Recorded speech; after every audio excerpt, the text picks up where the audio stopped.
সিলেট টেস্টের খবর। ব্যাটারদের পর বোলারদের নৈপুণ্যে লাক্কাতুরায় জয়ের সুবাস পাচ্ছে বাংলাদেশ। তৃতীয় দিন শেষে নিজেদের দ্বিতীয় ইনিংসে ৮৬ রান তুলতেই ৫ উইকেট হারিয়েছে আয়ারল্যান্ড। এখনও ২১৫ রানে পিছিয়ে অ্যান্ডি বলবার্নির দল। এর আগে শান্তর সেঞ্চুরিতে টেস্টে নিজেদের মাঠে সর্বোচ্চ স্কোর তোলে বাংলাদেশ। ৮ উইকেটে ৫৮৭ রানে প্রথম ইনিংস ঘোষণা করে টাইগাররা। ১ উইকেটে ৩৩৮ রান নিয়ে তৃতীয় দিন শুরু করে বাংলাদেশ। দিনের শুরুতেই মাহমুদুল হাসান জয়ের উইকেট তুলে নেয় আইরিশরা। ক্যারিয়ার সেরা ১৭১ রানে ফিরে যান জয়। মমিনুলের উইলো থেকে আসে ৮২ রান। নিজের ৯৯তম টেস্ট ম্যাচ খেলতে নামা মুশফিকুর রহিম আউট হন ২৩ রানে। তবে এরপর লিটন শান্ত খেলে যান ওয়ানডে মেজাজে। লিটন ৬০ রানে আউট হলেও শান্ত তুলে নেন ক্যারিয়ারের ৮ম সেঞ্চুরি। শেষ পর্যন্ত ৮ উইকেটে ৫৮৭ রানে প্রথম ইনিংস ঘোষণা করে টাইগার্স। ৩০১ রানে পিছিয়ে দ্বিতীয় ইনিংসে ব্যাটিংয়ে নামে আয়ারল্যান্ড।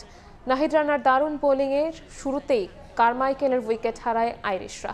অভিজ্ঞ স্টার্লিং ও টেক্টর ভালোই এগিয়ে নেন দলকে। ৬১ রানে ভাঙে সেই জুটি। এরপর শেষ বিকেলে বাংলাদেশের স্পিন সামলাতে হিমশিম খায় আয়ারল্যান্ড। ৮৬ রান তুলতেই ৫ উইকেট হারায় আয়ারল্যান্ড। মাহমুদুল হাসানের ১৭১ রানের মহাকাব্যিক ইনিংসের পর অধিনায়ক শান্তর ১০০, এতে করে ৫৮৭ রানের পাহাড় গড়ল বাংলাদেশ। তৃতীয় দিনে এসে প্রায় ২০০ রানে এগিয়ে টিম টাইগার্স। আয়ারল্যান্ডের বিপক্ষে ২ দিন হাতে রেখেই পাচ্ছে ম্যাচ জয়ের সুবাতাস। ব্যাটিং বোলিং দুই বিভাগেই আধিপত্য দেখিয়ে এখন চালকের আসনে শান্ত বাহিনী। টাইগারদের এমন পারফরমেন্স আর দিনের সকল ঘটনা এক করে জানবো রিপোর্ট। আগের দিন জয়, আজ করলেন শান্ত। দুই ব্যাটারের সেঞ্চুরিতে সিলেট টেস্টে এখন চালকের আসনে বাংলাদেশ। ৩০০ রানের লিড নিয়ে বলা চলে ম্যাচ জয়ের শক্ত ভিত গড়ে ফেলেছে টিম টাইগার্স। লাক্কাতুরায় ১৫৯ রানে অপরাজিত থেকে দ্বিতীয় দিনের ইতি টেনেছিলেন মাহমুদুল হাসান জয়। তবে আজ সকালে স্নিগ্ধ বাতাস বেশিক্ষণ উপভোগ করতে পারেননি তিনি। ২ রান যোগ করে ১৪টি ৪ এবং ৪টি ছক্কার সাহায্যে ক্যারিয়ার সেরা ১৭১ রানের ইনিংস খেলে বিদায় নেন ব্যারি মাকার্থির বলে ক্যাচ দিয়ে। মাহমুদুল হাসান জয় আউট হওয়ার পর মাঝে একটি ওভার টিকেছিলেন আগের দিন অপরাজিত থাকা মমিনুল হক।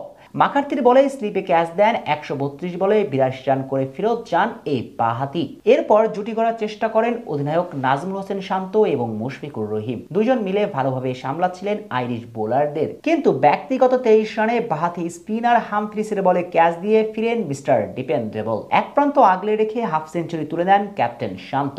টাইগারদের ২৫ বছরের টেস্ট ইতিহাসে এবারই প্রথম এক ইনিংসে শুরুর ৪ ব্যাটার হাফ সেঞ্চুরি করলেন। শান্তর সঙ্গে ক্রিজে যোগ দিয়ে চালিয়ে খেলতে থাকেন লিটন কুমার দাস। দুজনের রসায়নে ৪৫০ পার করে বাংলাদেশ। ওয়ানডে মেজাজে মাত্র ৫৩ বলে অর্ধশতক তুলে নেন লিটন। এরপর অবশ্য বেশিক্ষণ টিকতে পারেননি এই ডানহাতি ব্যাটার। ৬৬ বলে ৬০ রান করে হামফ্রিসের বলে লং অনে ক্যাচ দিয়ে সাজঘরে ফেরেন এলকেডি। এদিকে দারুণ ব্যাট করতে থাকা শান্ত অবশ্য আক্ষেপের যন্ত্রণা গায়ে মাখেননি। ১১২ বলে পূরণ করেন ক্যারিয়ারের ৮ম সেঞ্চুরি আর অধিনায়ক হিসেবে চতুর্থ। যদিও সেঞ্চুরি করার ১ বল পরে এলবিডব্লিউ হয়ে ফিরে গিয়েছেন এই বাঁহাতি ব্যাটার। ম্যাক ব্রায়ানের বলে আউট হন ঠিক ১০০ রান করে। এরপর অবশ্য বাকি ব্যাটাররা তেমনভাবে দায়িত্ব নিতে পারেননি। ফলে ৮ উইকেটে ৫৮৭ রান এবং ৩০১ রানের লিড নিয়ে ইনিংস ঘোষণা করে টিম টাইগার্স। এরপর ব্যাট করতে নেমে আবারও ইনিংসের শুরুতেই হোঁচট খায় সফরকারী আয়ারল্যান্ড। চতুর্থ ওভারে নাহিদ রানার বাউন্সে বিট হয়ে ডিরেক্ট বোল্ড আউট হয়ে সাজঘরে ফিরেন অভিষিক্ত তরুণ ওপেনার কেট কারমাইকেল। সে ধাক্কা অবশ্য বেশ ভালোভাবে সামলে নেন দুই অভিজ্ঞ ব্যাটার পল স্টার্লিং এবং অ্যান্ড্রু বালবার্নে। দুইজন মিলে বেশ সাবলীলভাবে সামলাতে থাকেন টাইগার বোলারদের। বিশেষ করে গত ইনিংসের মতো আজকেও ওয়ানডে মেজাজে রান তুলতে থাকেন স্টার্লিং। এই ব্যাটারের কপাল পুড়ে রান আউটে বিদায় নেন ৪৩ রান করে, যার সুবাদে দিন শেষে এখন পুক্ত অবস্থানে বাংলাদেশ। অর্থাৎ শুধু ম্যাচ জয় না, ইনিংস ব্যবধানেও জয়ের সম্ভাবনা আছে শান্তদের কাছে। এর আগে সিলেট স্টেডিয়ামে সিরিজের প্রথম ম্যাচে টস জিতে আগে ব্যাট করতে নেমে পল স্টার্লিং ও কেট কারমাইকেলের হাফ সেঞ্চুরিতে ২৮৬ রানের পুঁজি পেয়েছিল আয়ারল্যান্ড। জবাব দিতে নেমে ১৬৮ রানে ওপেনিং জুটি করেন সাদমান এবং জয়। সাদমান ৮০ রান করে ফেরত গেলেও সেঞ্চুরি তুলে নেন মাহমুদুল হাসান। তার ১৭১ রানের ইনিংস এবং অধিনায়ক শান্তর সেঞ্চুরিতে ৫৮৭ রান তুলেছে বাংলাদেশ। শ্রীলঙ্কার মাটিতে বাংলাদেশের খেলার সবশেষ টেস্ট সিরিজে গলে ২ ইনিংসে সেঞ্চুরি হাঁকিয়েছিলেন নাজমুল শান্ত। সেই সিরিজের শেষে হুট করে অধিনায়কত্ব থেকে সরে দাঁড়ানোর সিদ্ধান্ত নেন এই বাঁহাতি ব্যাটার। তারপর ৩.৫ মাসের একটা বিরতি, বোর্ড কর্তাদের সাথে দফায় দফায় আলোচনার পর আরও একবার টেস্ট অধিনায়কের টুপিটা মাথায় তোলেন শান্ত। প্রত্যাবর্তনটা হলো আয়ারল্যান্ডের বিপক্ষে এই সিলেট টেস্ট দিয়ে, যেখানে সেঞ্চুরি দিয়ে নতুন অধ্যায়টা রাঙিয়েছেন নাজমুল শান্ত। 100 রান করে ফিরেছেন 114 বলে, টেস্ট ক্যারিয়ারের 8ম সেঞ্চুরি। সেই সাথে অধিনায়ক হিসেবে পেয়েছেন 4র্থ সেঞ্চুরির দেখা। চলতি বছর টেস্টে শান্তর পরিসংখ্যানটা একটু দেখা যাক। 8 ইনিংসে 500-র বেশি রান করেছেন, যেখানে আছে 3 সেঞ্চুরি আর 1 50। তবে দেখার বিষয়ে গড় 74 গড়ে ব্যাট করেছেন এই টাইগার অধিনায়ক। সবশেষ 5 ইনিংসে যার আছে 3টি সেঞ্চুরি। স্পষ্টতই দারুণ ছন্দে আছেন লাল বলের ক্রিকেটে শান্ত। এই সিলেটে নিউজিল্যান্ডের বিপক্ষে 2023 সালে অধিনায়ক হিসেবে অভিষেক হয়েছিল শান্তর, যেখানে পেয়েছিলেন সেঞ্চুরির দেখা। আর সেই টেস্টেই জয় পেয়েছিল বাংলাদেশ। এই সিলেটে 4 টেস্টের 3টিতেই হেরেছে বাংলাদেশ, একমাত্র জয় সেই নিউজিল্যান্ডের বিপক্ষে। 2 বছর পর আবারও আয়ারল্যান্ডের বিপক্ষে জয়ের দ্বার প্রান্তে বাংলাদেশ। সেই টেস্টে সেঞ্চুরি পেয়েছেন শান্ত।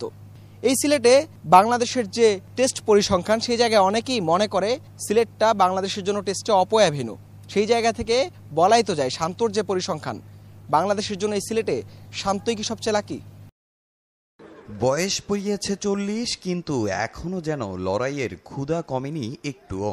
শেষ ম্যাচে হাঙ্গেরির বিপক্ষে 2 গোল করে নিজেকে আবারও করেছেন প্রমাণ। বিশ্বকাপের টিকিট নিশ্চিতের ম্যাচের আগে অনুশীলনে তরুণদের চেয়েও বেশ উজ্জীবিত CR7।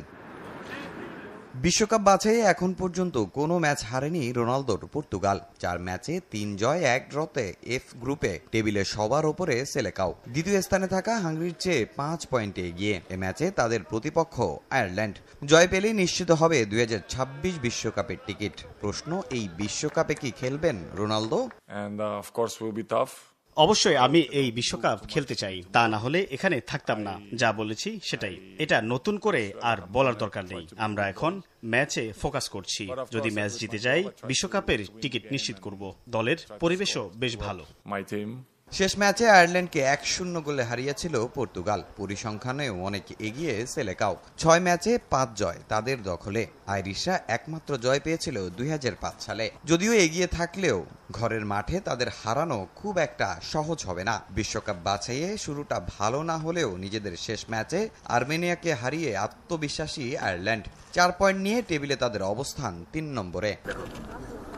এদিকে রাতের আরেক ম্যাচে প্রাক দ্য প্রিন্সেসে ইউক্রেনের বিপক্ষে মাঠে নামবে ফ্রান্স। জয় পেলেই লেস ব্লুজ নিশ্চিত করবে 2026 বিশ্বকাপের টিকিট।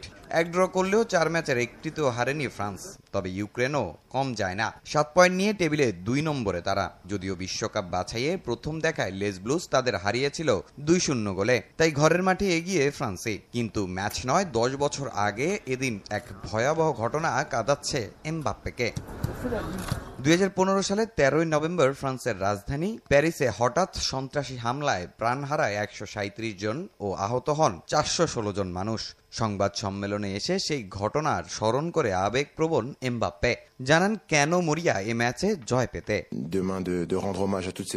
আমি তখন মোনাকোতে ফ্রান্স জার্মানির ম্যাচ দেখছিলাম। হঠাৎ খবর এলো, শুনেই আতঙ্কিত হয়ে পড়ি। বাবা মা তখন প্যারিসের কাছেই ছিলেন। ফোনে কথা বলা আর প্রার্থনা করা ছাড়া কিছুই করতে পারছিলাম না।